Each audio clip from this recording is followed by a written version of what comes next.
Let's soothe your broken heart.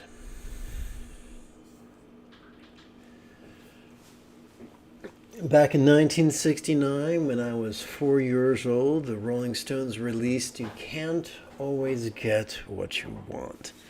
And anybody who's ever survived junior high and had their heart broke can relate. There is a myth that if we cannot get what we want when we want it for as long as we want it, then we just can't be happy. Therefore, we have to move heaven and earth to earn their love. And that is how stalkers are born. Fact is, if we wish to be happy, if we wish to be peaceful, we need to find a way to separate our emotional well-being from our circumstances.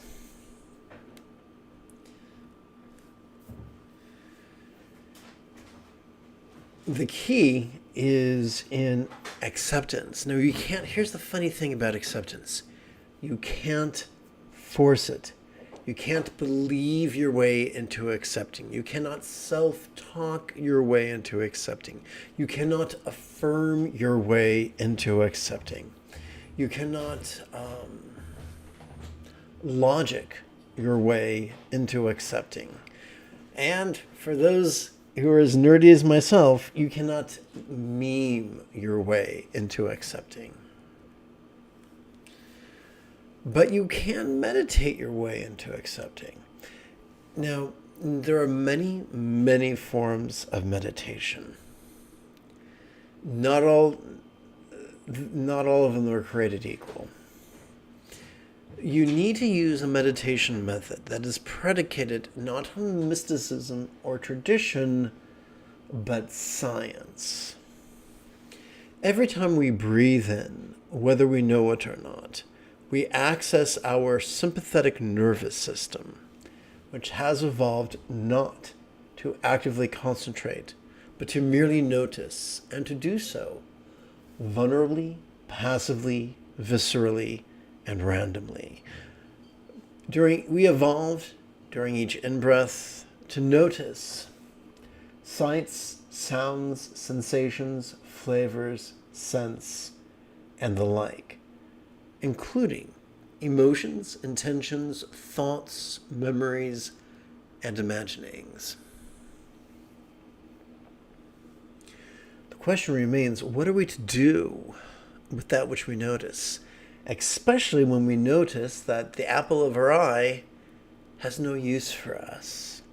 Especially when we notice the incredible pain in our chest, like there's an elephant stepping on it. Every time we exhale, whether we know it or not, we access our parasympathetic nervous system, which is wired for both physical relaxation as well as mental release.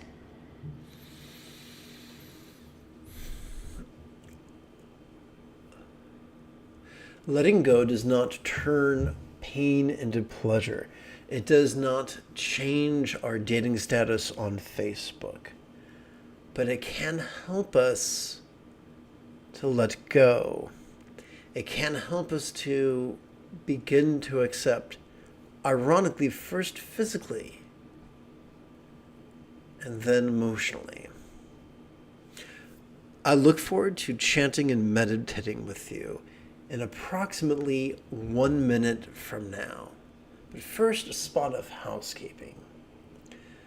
This is Lama Jigme Gyatso of the Buddha Joy Meditation School. Welcome to Meditate Like a Jedi, which is made possible by the generosity of patrons on Patreon. If you love Star Wars and you wish to meditate as transformatively as Obi-Wan Kenobi upon the sands of Tatooine under the guidance of the non-corporeal Qui-Gon Jinn, be sure to subscribe and ring that notification bell.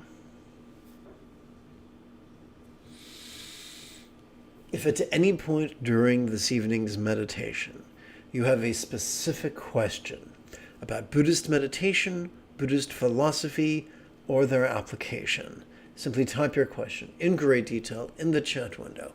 If you're using a laptop, that window will be on the right-hand side of the screen. If you're using a smartphone, that area will be below the video.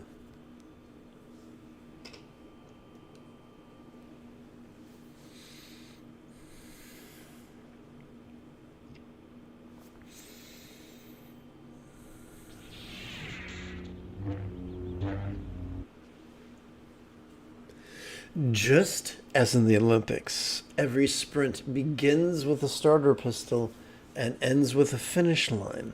I found that my students have a sense of closure when each meditation begins with a very short chant and ends in a similar manner.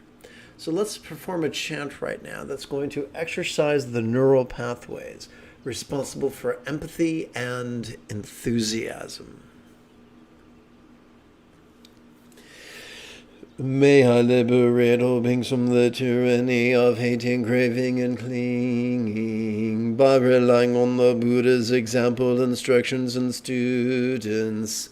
Whether the Buddha was a man of flesh, blood, and bone, or merely an archetype, the tools of the Buddha's example, the Buddha's instructions, and the Buddha's students can be so effective that they've earned the nickname wish-fulfilling jewels. Hence, which makes the concise version of this recitation make more sense. May I liberate all beings by relying on the three jewels. May I liberate all beings by relying on the three jewels. May I liberate all beings by relying on the three jewels.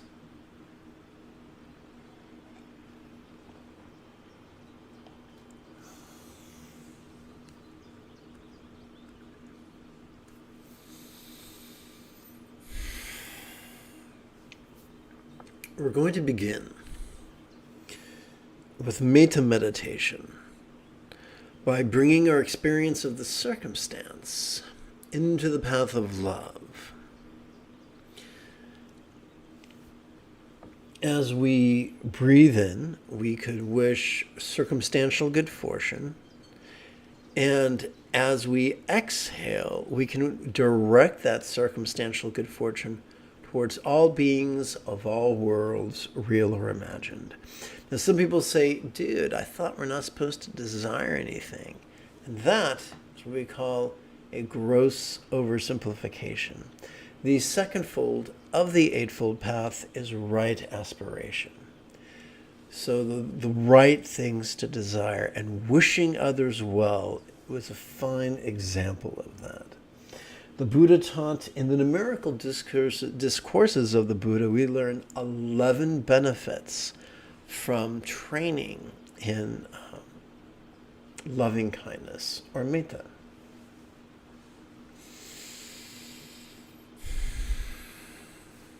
So as we sit now in an impeccable posture, we do not need to visualize, we do not need to believe, we do not need to emote. If all we do is silently and mentally recite these words in harmony with our inhalation and our exhalation and our relaxation, that's enough.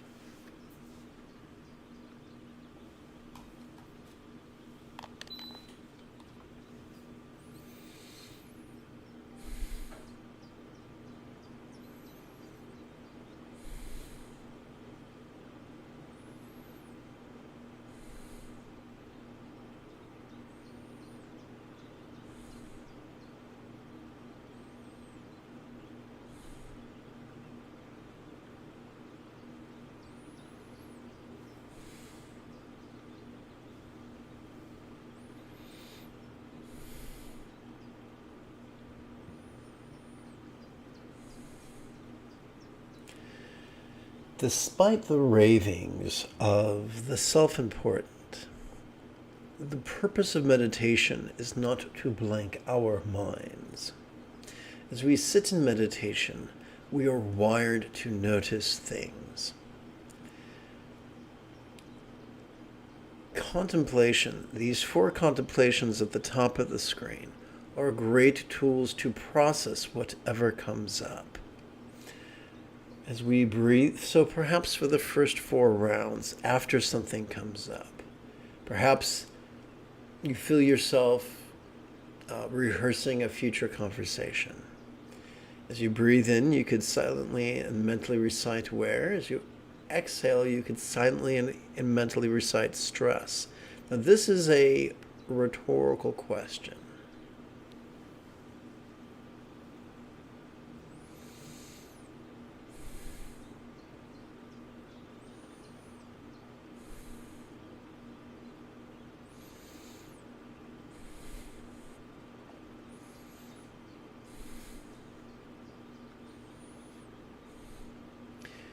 Evolution has wired us to respond to stress with the desire to soothe that stress or minimize that stress. When we take that desire and turn it outwards, it becomes universal compassion. So with the words soothe and all, we exercise compassion for all beings everywhere.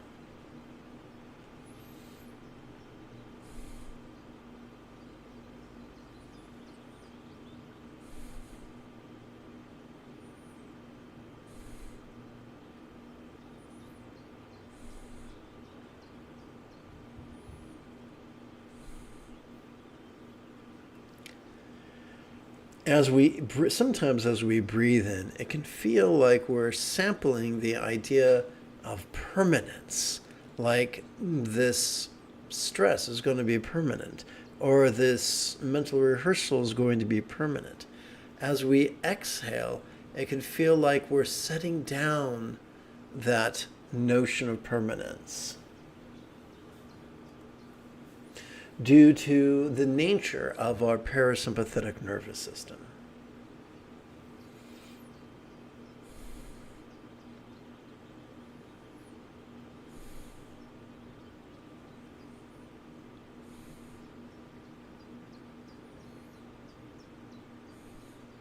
When accepting the Academy Award for Hamlet, Sir Laurence Olivier quipped, "Acting is all about 3 things. Me, and me." And we all have a bit of the old self-centeredness in us. Sometimes when we breathe in, it could feel like we're sampling self-centeredness. And other times, as we exhale, it could feel like we are setting that self-centeredness back down. So for instance, hey, this thing, should I grab onto it as if it was me? That seems like a good idea, he said to himself as he breathed in, but then as he began to relax and breathe out, he thought otherwise.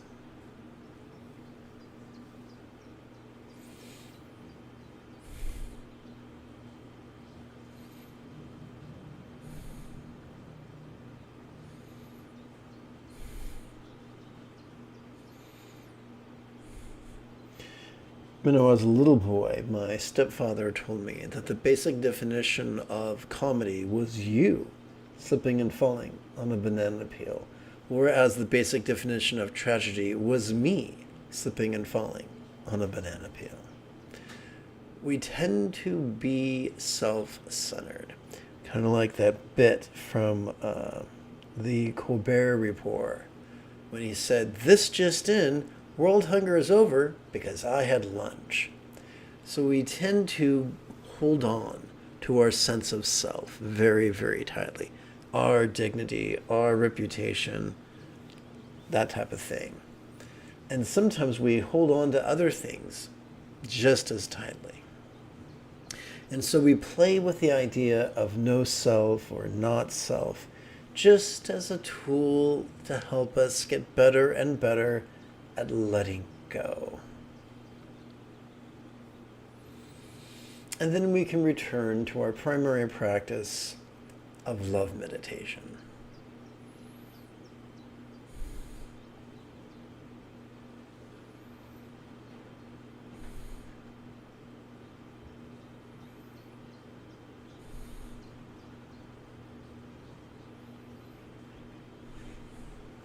With this style of meditation and contemplation, we do not practice contemplation theoretically, but practically to help us cope with whatever comes up in the present moment.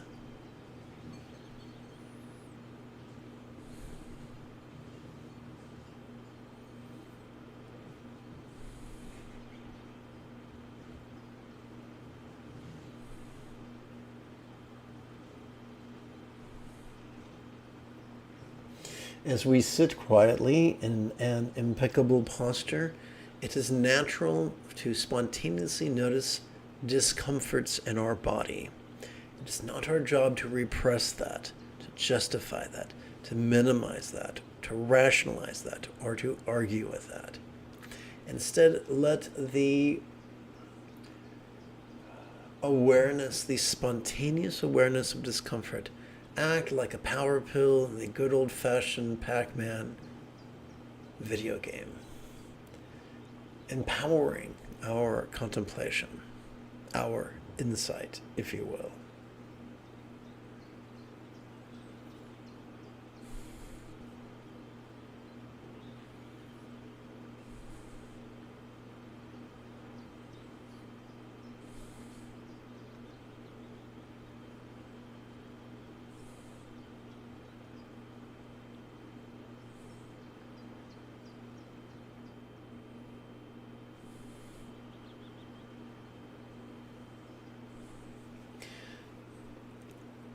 I don't like physical discomfort. I suspect no one likes physical discomfort. Therefore, may all beings' physical discomfort be soothed. The same holds true for heartbreak, does it not?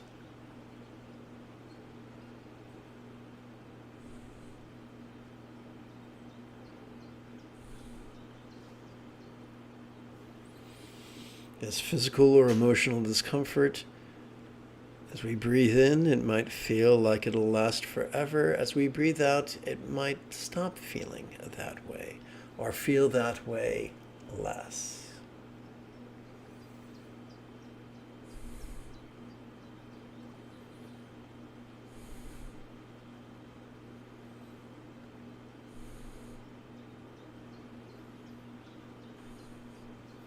As we breathe in, our experience of pain, physical or emotional, could feel like it utterly defines us.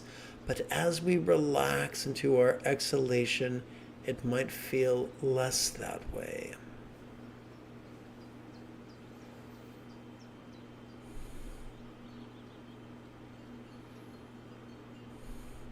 What makes this different than affirmations?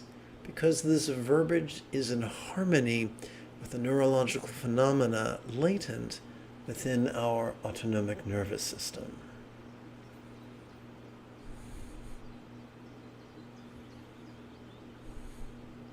At the risk of sounding like a fortune cookie, no, Virginia, you cannot think your way to nirvana, but you can feel your way there.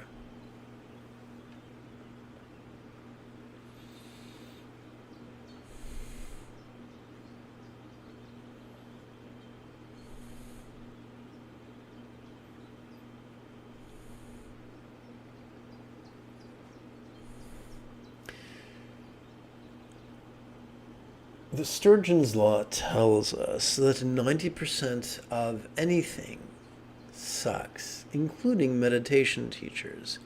And many of them will say, if you want to have successful meditation, then behave ethically. But the Buddha taught the opposite. If your meditation is effective, you cannot help but be empathetic. And when empathy drives our choices and our utterances and our deeds, we cannot help but behave ethically. So we can dispense with rules and regulations and simply live from centered spontaneity.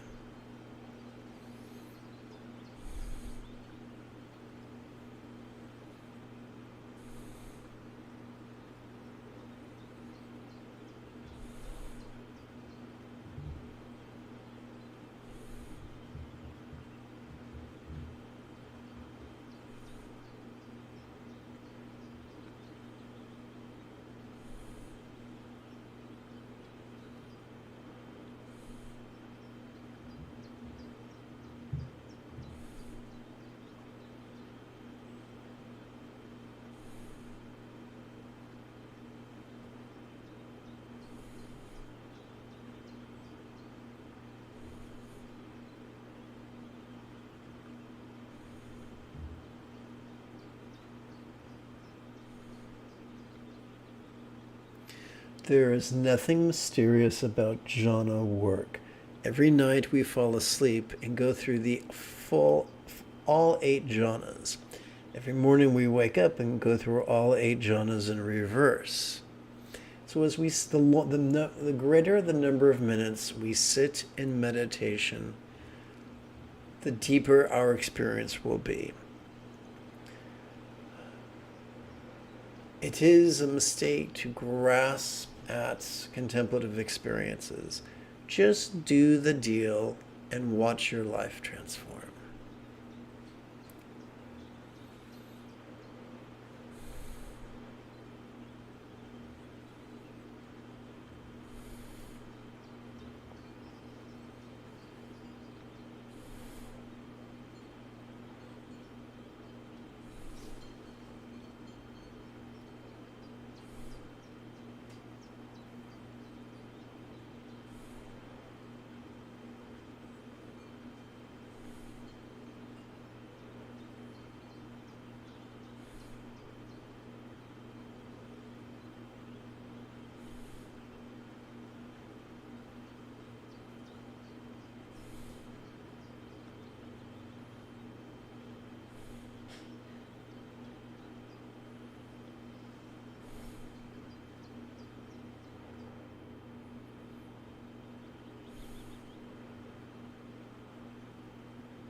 Let's switch gears and bring the second base of mindfulness. Bring the physical into the path of love. Wishing health for all beings everywhere. Now, this wishing isn't necessarily emotional. It can be simply intentional. That doesn't make us hypocrites. It makes us grown-ups.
As we sit in meditation, it's natural for unpleasant memories or pleasant memories to sometimes surface like a whale in the North Atlantic. And so we can turn to the 4 contemplations to process them.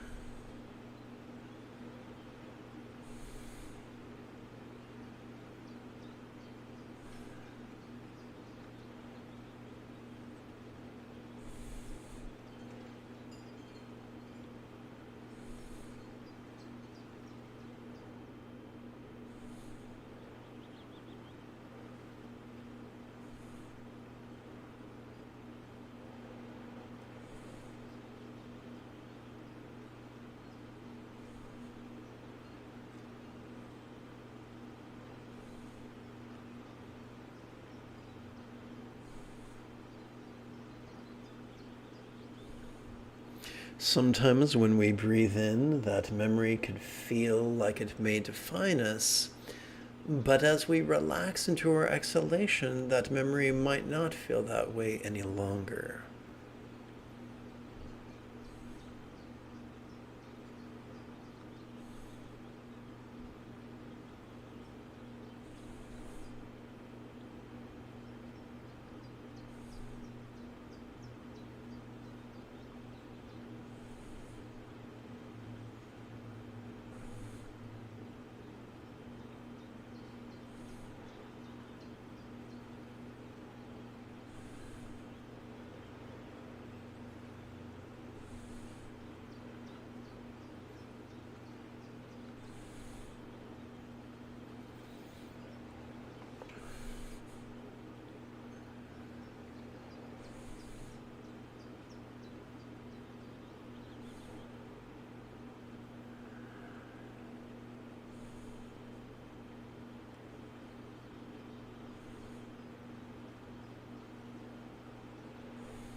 sometimes we can experience the union of imagination and memory.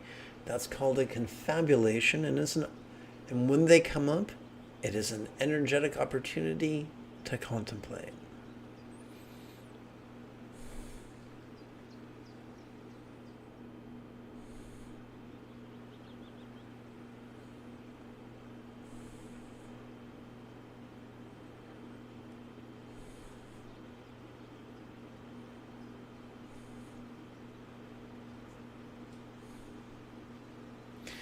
Meditation is about energy, thought energy, emotion energy, memory energy, fantasy energy, intentional energy. And rather than repress it or let it drag us around the block like a frisky Great Dane, we can harness that energy with the cunning use of contemplation.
Again, we can switch gears, bringing our experience of the interpersonal into the path of love, thus wishing that all beings everywhere enjoy great love.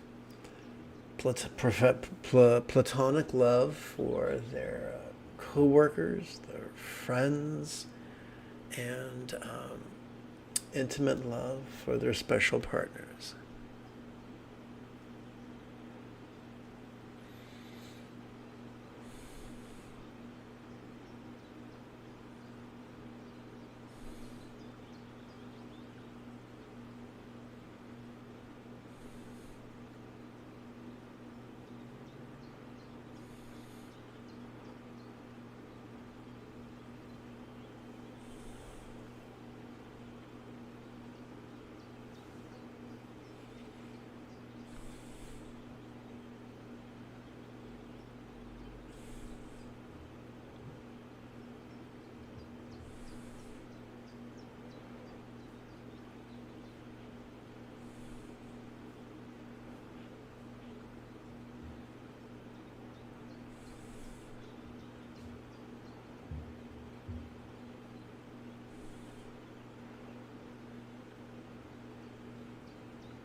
Let us shift gears and this time bring the mental into the path of love, wishing wisdom for all beings.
And now we switch gears. Setting aside the metta meditation and practicing mindful meditations, sati pasati. As we breathe in, we silently and mentally recite this. That's the label we adhere to whatever we perceive, whether that which we perceive is a sight, sound, sensation, flavor, scent, or the like. Whether that which we perceive is an emotion, an intention, a thought, a memory, or a fantasy. And as we exhale, we silently and mentally recite the verb calm, for that is what our parasympathetic nervous system has evolved to do during each exhalation.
let's try that again. Let us seal this evening's meditation with 2 chants. May all beings practice of kind communication, conduct, and calmness with spontaneous and uncontrived. May everyone be free from misery. May everyone be happy. May no one be separated from the happiness. May everyone have balance from the tyranny of hating, craving, and clinging freed. If you feel that I have earned it, you could type something in the chat window. You could give this live stream a thumbs up. You could share it with a friend. You could even help support this channel on Patreon. In approximately 10 3/4 hours, I would very much like to return to lead tomorrow's early morning lesson and meditation. Until then, may you and yours be happy and healthy, and if you are as geeky as me, this is the way.